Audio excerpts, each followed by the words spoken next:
gabing iyon ay may malaking palabas sa Teatro de Variedades.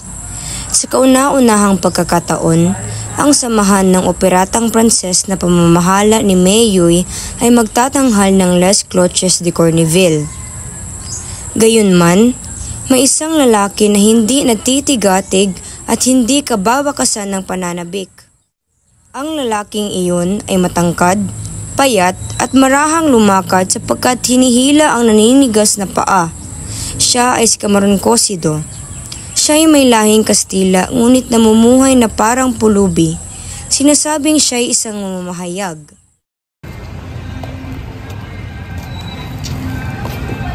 Kaibigan! Malaking pabuya ang binigay sa akin ng mga Pranses. Mahusay ako sa pagkabit ng mga kartelan. Kiko, kung 6 na piso ang binayad sa iyo, magkano naman ang binigay mo sa mga praile? Sa mga praile? Dapat mong malaman mabilis na pagkapuno ng upuan dahil sa kagawa nito ng mga kumbento.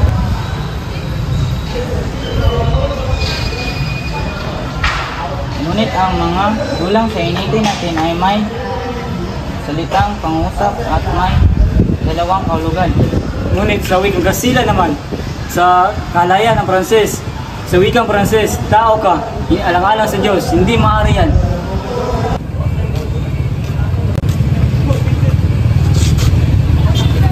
Mamatiktik, marahil sa bagong pangkat. Ang hudyat ay isang putok, kaya humanda kayo. Hindi ba kayo papasok? Hindi kami nakakuha ng ticket eh. Pwede ito sa palto, hindi na kami sa inyo eh. Bawa ka na sa amin. Tara.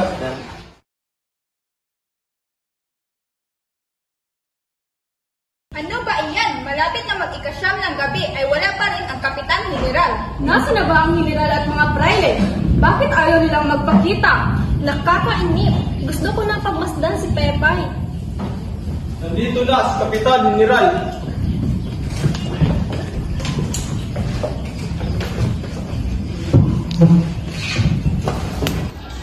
Tingnan nyo, tila may isang bakanting upuan doon. Naniniwala akong kay Ginoong Simon ang bakanting upuan. Ngunit wala ang kanyang presensya. Bakit kaya?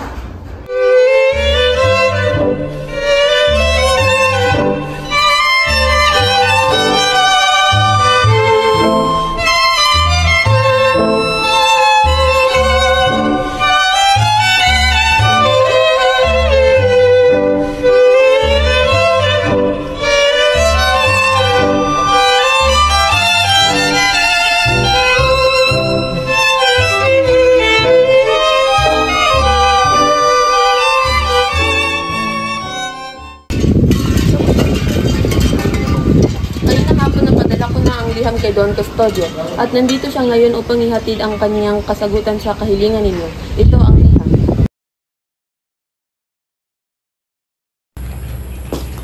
Ginoong Simon, Basilio, umupo ako kayo.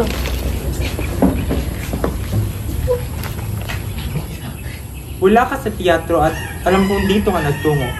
Kumusta ang may sakit? Pagyan ang pagtibok ng puso. Mahina na rin ang pulso. Baka bukas makalaway, mamamatay na siya na parang tinamaan ng lintik.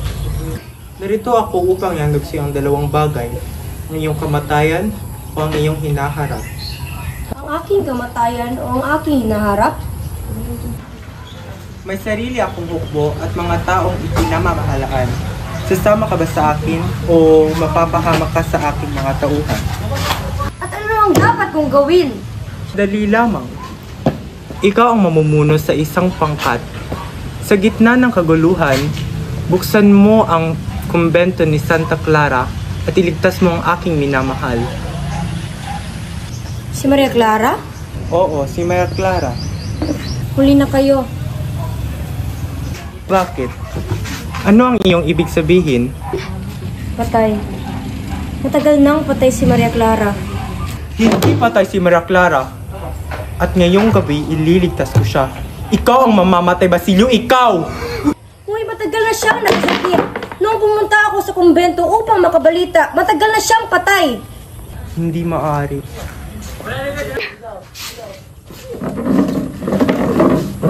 Ikaw at ako pinagtagpo Nag-usap ang ating puso, nagkasundong magsama habang buhay.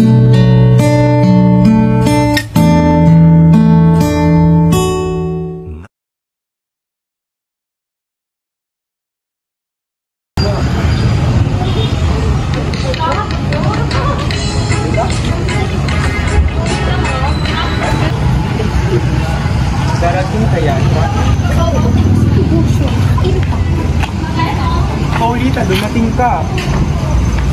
Magandang umaga po. Ikaw, Ivo. May nalalaman ka ba kung saan nagsasabi si Tiburcio? Hindi ko po alam. Ay, naku, di bali na. Hanapin ko muna siya. Maiwan ko muna kayong dalawa. O siya, alam. Nakakabigla man dito ka. Ikaw ang nakikipag-ipat sa akin. Paano? Ngunit, kagabi, hindi ko man ako pinisi. Ang iyong mga mata ay di mahiwalay sa mga artista. Nasa iyo lamang ang ating info. At sa ideyang pumunta ka kahit may pinag-usapan na tayo. Pinilit lamang ako ng aking ani at umayag sa pag-asa makikita kita. Pinapaalala ng iyong mukha ang dalitin ng aking bayong kinalakhan na nais ko makalaya. Ngunit, balita ko'y daraan sa isang kapulo upang makapunta sa Jack na may makalita sa tayo. Kung kala mo makakalaya. Di matagal ay magkaroon din doon ng mahambakan. Kailan pa? Kung ako'y uugod-ugod ng dalaga? Naniniwala ako na madali lamang dahil patuloy kami sa pagtsatsaga at kabayanihan na ang gantimpala ng kaginawaan. Pangaraw, paano kung wala kayong mapapala doon? Paulita, halina't bakay kay Sipunen. Hindi talaga tumutupad si Juanito sa ating usapan. Hindi siya sumipot. Mas mabuti pang si Basilio ang ating inaya. Mga kapatid, ilabas natin ang pasit lang. Iaalay natin sa kanya. Sa pangaralan ni Don Custodio, ang sopas nito ay tatawagin panukalang sopas. Ating paggala mga Ginoo! Mga wala pang darating, isang lubyang hindi na baboy ang laman. Iyan do kay Padre Irene. Hindi makakain ng pare o hindi tatanggalin ang ilong ng baboy. Kung gayon, tanggalan ang ilong! Tanggalan ang ilong ng Padre Irene! Tama, tawagin natin silang tortang fraile.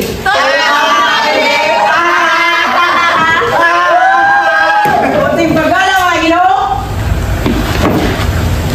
Ang ikapat na ulam ay pagit na nahandog sa pamahalaan ng bayan. Tumahimik kayo dyan, may mga tenga mga padre.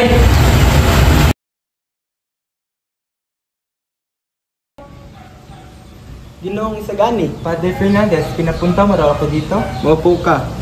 Kinagigiliwan kitang makausap dahil ikaw ay isang malinaw na mamamayan tungkol sa aming mga Dominiko. Mahigit 8 taon na akong nagtuturo at maraming estudyante na ang aking naturuan. Ngunit marami pa rin sa kanila ang naninira sa aming talikuran. Ngunit tumahalik sa aming kamay kapag nakaharap. Di ko sila masisisi, Padre, dahil ang kasalanan ay nasa nagturo sa kanila ng pagkukunwari.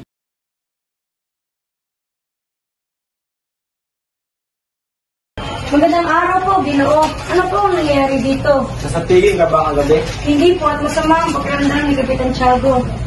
Mabuti nga kung ganun. Nagbabayad lamang po ako ng butaw. Ngayon, tumiwalag ka. Punitin at itapon ng mga papeles. Wala po ako mga papeles. Si Ginoong Simon Wala Bay, sa'yo kinailangan doon. may mga tulisan ba? Wala, mag-aaral lamang. Mag-ingat ka ngayon. Sige po, Ginoo. Basilio, siya mag-aaral ng medisina. Hulihin ka namin. Hindi ba naman ako? Huwag kang matawag kaibigan. Sumakikas ka naman. Wala kasi yung nangyari. Hindi ko mandili.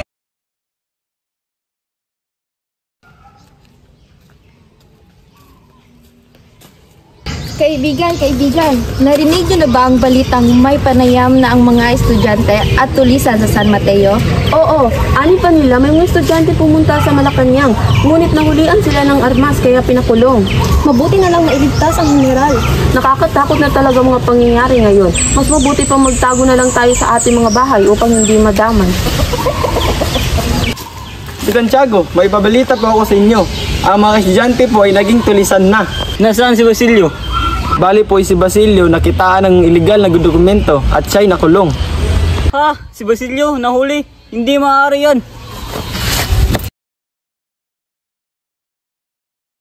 Magarbo ang paghahanda sa kamatayan ni Kapitan Tiago. Tulad din ng mga karangyang hilig niya ng buhay pa, ganito rin sa pagkamatay niya. Pinagbahabahagi ng mga iba't ibang sangay ng simbahan ang kanyang naiwang yaman. Handa akong ibigay sa kanya ang aking lumang damit ng Fransiskano. Lumang damit ang ipasot sa kanya dahil hindi naman tumitingin sa mata ng Diyos. Parang nais ko na rin si magkabalang buhay. Hihitayin ko ang karingkanang labis na yaon. Ang pilosopong si Don Primitivo ay parang langit noon na bumabanggit sa mga haka-haka ng mga teologo at tila alam ang mga sinasabi na nakikipagtalo sa isang manunugal. Sa pagkatulang matatalo, ang pagkatalo ay magbubunga ng samaan ng loob. Sa langit, walang samaan ng loob. Ngunit bakit mayroong manalo na isa? Nariyan lamang ang sarap ng pagsusugay. Kung gayon, nagkapwa mananalo, madali ilang iyan.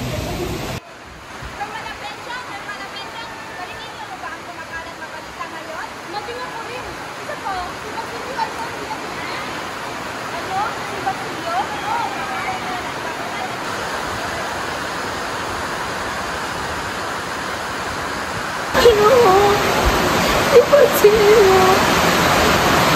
Wala akong magawa sa kanyang sinabi. Kaya naman, si Kapitan Tiago lamang ang tumutulong sa kanya.